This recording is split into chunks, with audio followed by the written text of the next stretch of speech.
Hello friends, मेरा नाम है सचिन नागदेवे और आज हम डिस्कस करेंगे दो ऐसे पावरफुल स्टॉक के बारे में जो अभी काफ़ी नीचे अवेलेबल है।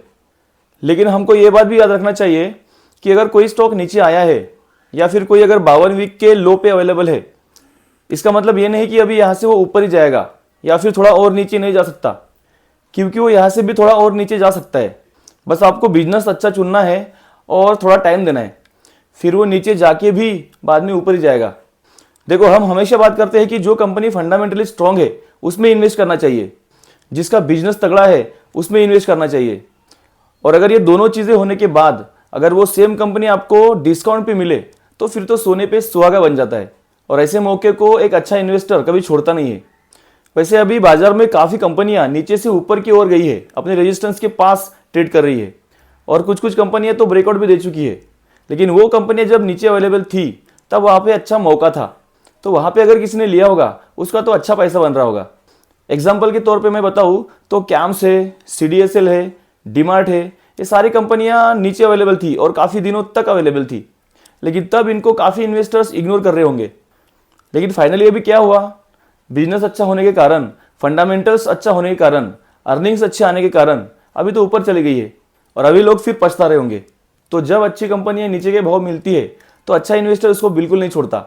वैसे कैम्प्स जब नीचे अवेलेबल था तब से लेके अब तक 110% तक का रिटर्न दिया है, और CDSL ने तो 230% का रिटर्न दिया है जब वो नीचे अवेलेबल थी, वहां से अभी ऊपर आया तब तक। तो हमेशा ऐसा बिजनेस चुनना चाहिए जिसका फ्यूचर ग्रोथ अच्छा है, जिसके फंडामेंटल स्ट्रांग है, लेकिन साथ में वो अच्छे डिस्काउंट पे भी अवेलेबल हो। तो आज हम ऐसे ही दो पावरफुल स्टॉक डिस्कस करने वाले हैं। लेकिन जो भी स्टॉक हम यहाँ पे डिस्कस करेंगे, जो भी कंपनी के नाम मैं लेने वाला हूँ, उसमें मेरा बाय या सेल का कोई भी रिकमेंडेशन नहीं है। हम सिर्फ एक एजुकेशनल पर्पस के लिए डिस्कस करेंगे। तो किसी भी स्टॉक में इन्वेस्टमेंट करने से पहले आप अपनी एनालिसिस करें और फिर कोई डिसीजन ले। तो सबसे पहले डिस्कस करते हैं astral limited, leading player in CPVC pipe and fittings in India. CPVC pipe का लीडिंग प्लेयर है और इसके अलावा एडेसिव के बिजनेस में भी है। पाइप्स और वाटर टैंक सेगमेंट के 37 डिफरेंट वेरिएंट इसके पास है, और 23 वेरिएंट है एडेसिव सेगमेंट के। इनका 3 कंट्रीज में मैन्युफैक्चरिंग प्रेजेंस है और 25 से भी ज़्यादा कंट्रीज में ये एक्सपोर्ट करती है। इसका एक्सपांशन प्लान काफ़ी बढ़िया है और नए नए मैन्युफैक्चरिंग फैसिलिटीज़ भी अभी सेटअप कर रही है। इसका सबसे स्ट्रॉन्ग पॉइंट है इसका डिस्ट्रीब्यूशन नेटवर्क। 2750 से भी ज़्यादा डिस्ट्रीब्यूटर है इसके पास, और 1,93,000 से भी ज़्यादा डीलर्स है इंडिया में और फॉरेन कंट्रीज को मिला के। मेन बिजनेस के साथ साथ एस्ट्रल अभी सैनिटरी वेयर और पेंट्स के बिजनेस में भी उतर चुका है, जहाँ पे वो बहुत ही बुलिश है। एस्ट्रल का और एक स्ट्रॉन्ग पॉइंट है जो कि उसका ब्रांड प्रमोशन। ये कंटिन्यूसली ब्रांड और प्रमोशनल एक्टिविटीज़ पे इन्वेस्ट करते रहते हैं, जो कि बॉलीवुड मूवीज़ और IPL के माध्यम से आपने देखा होगा। पहले इन्होंने सलमान खान को as a brand ambassador sign किया था, उसके बाद आपने रणवीर सिंह को देखा होगा, और उसके बाद आपने साउथ एक्टर अल्लू अर्जुन को भी देखा होगा एस्ट्रल का प्रमोशन करते हुए एज ए ब्रांड एम्बेसडर। तो ये अपने नेट सेल का 2 से 3% सिर्फ एडवर्टाइजमेंट पे ही स्पेंड करते हैं, जिसकी वजह से इनका स्ट्रॉन्ग प्रेजेंस बना रहता है। अभी चार्ट की बात करें तो इसने अपना 2000 का सपोर्ट तोड़ के 1885 के आसपास भी आ गया था, और 22-23% के डिस्काउंट पे अवेलेबल था, जो कि एंट्री करने का या फिर एक्यूमुलेट करने का बहुत ही अच्छा पॉइंट मानते हैं इन्वेस्टर्स। और अभी भी जब मैं ये वीडियो रिकॉर्ड कर रहा हूँ तब एस्ट्रल 20% के डिस्काउंट पे अवेलेबल है। तो एक अच्छे और फंडामेंटली स्ट्रॉन्ग कंपनी में बढ़िया मौका है ऐसा बोल सकते हैं, क्योंकि ऐसे कंपनी में आप जितना नीचे खरीदेंगे उतना मार्जिन ऑफ सेफ्टी अच्छा रहता है, और फिर लॉन्ग टर्म में कंपाउंडिंग भी काफ़ी बढ़िया होती है। लेकिन लॉन्ग टर्म का सोचने वाले ही इसके बारे में सोच सकते हैं, क्योंकि इसके क्वार्टरली अर्निंग्स में इसने मार्केट के एक्सपेक्टेशन को मिस किया था और इसलिए इसकी पिटाई हुई थी, और इसलिए शॉर्ट टर्म वाले शायद अच्छे अर्निंग्स का वेट करेंगे, क्योंकि जब तक इसकी अर्निंग्स अच्छी नहीं आएगी तब तक इसमें वेट करना पड़ेगा। लेकिन वो तो आने वाले क्वार्टर्स में आ ही जाएंगी, इसलिए लॉन्ग टर्म वालों के लिए ये अच्छा मौका है ऐसा सोच सकते हैं, क्योंकि इसका बिजनेस बढ़िया है और कंपनी भी डेट फ्री है। प्रमोटर्स के पास 54% के स्टेक है, और FIs और DIs भी अच्छा स्टेक लेके बैठे हैं। तो इस डिस्काउंट में एस्ट्रल के बारे में सोच सकते हैं। लेकिन हाँ, जिसको छोटी मार्केट कैप वाली कंपनी चाहिए और वो फंडामेंटली भी अच्छी हो, तो आप प्रिंस पाइप के बारे में भी सोच सकते हैं, क्योंकि प्रिंस पाइप भी अच्छी कंपनी है और वो डिस्काउंट पे भी अवेलेबल है।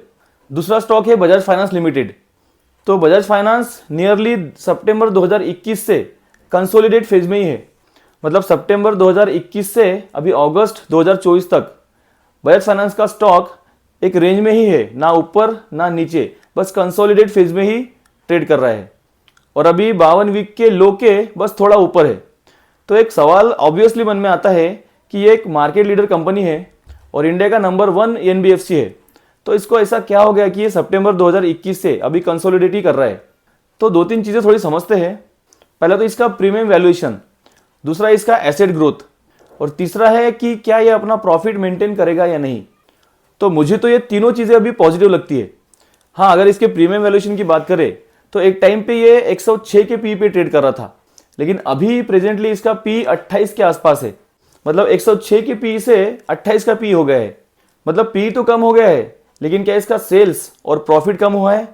तो देखिए, इसका जो कंपाउंडेड सेल्स ग्रोथ है वो 3 साल का 27% है और कंपाउंडेड प्रॉफिट ग्रोथ 3 साल का 48% का है। मतलब 3 साल में इसका सेल्स और प्रॉफिट दोनों बढ़े हैं, लेकिन क्या स्टॉक प्राइस बढ़ा? तो स्टॉक प्राइस का CAGR -1% का है 3 साल में और इसलिए इसका पी 28 का हो गया अभी। तो अभी ये ओवरवैल्यूड है या फिर हाई प्रीमियम पे है? ऐसा तो बिल्कुल नहीं है। हाँ, अगर इसका पी अभी 70 या 80 होता तो हम बोल सकते थे कि ये ओवरवैल्यूड है, लेकिन सबका अपना अलग अलग थिंकिंग होता है। आपको क्या लगता है, ये ओवरवैल्यूड है कि अंडर वैल्यूड है? आप मुझे कमेंट में बताइए। तो ये जो टाइम करेक्शन हो रहा है बजाज फाइनेंस में, वो किस लिए हो रहा होगा?